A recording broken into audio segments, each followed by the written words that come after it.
Look at signs for autopilot in your life today. Where can you see that you're just mindlessly doing stuff and that's what makes you so tired? And you've got to intentionally make things interesting. They're not going to be interesting. You're not going to feel like it.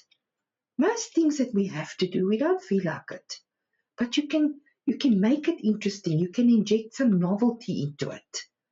Lots of things can be done differently. Simple little things. And you will not believe what a difference it will make to your day. Just pouring your coffee in a different way. First pour the water, then put the whatever. Just change the neural pathways in which things are functioning in autopilot. And very soon you'll see that your awareness will start picking up and you'll start becoming more present and more participating, and new elements to challenge yourself with. Things that feel like, oh, this is interesting.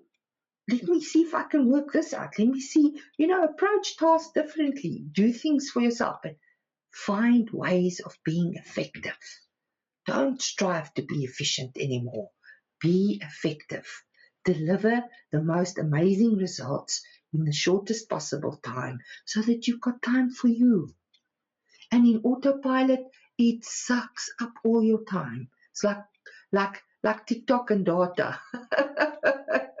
I never watched TikTok, but I'm sure it charges a lot of data. So be gentle with yourself. And then, autopilot's not your friend.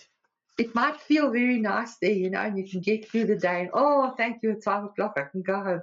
But then you get home and you think, what have I done today? My life is so empty, so meaningless. No, you did a lot of things. You were just in autopilot. You didn't register. So one of the first things that you can do for yourself now, take back the steering. Sit squarely in the driver's seat and take your life back. Take it off autopilot and become effective so that you can like yourself and you can like your life. It was wonderful to sit here with you today. I trust that you've received some value.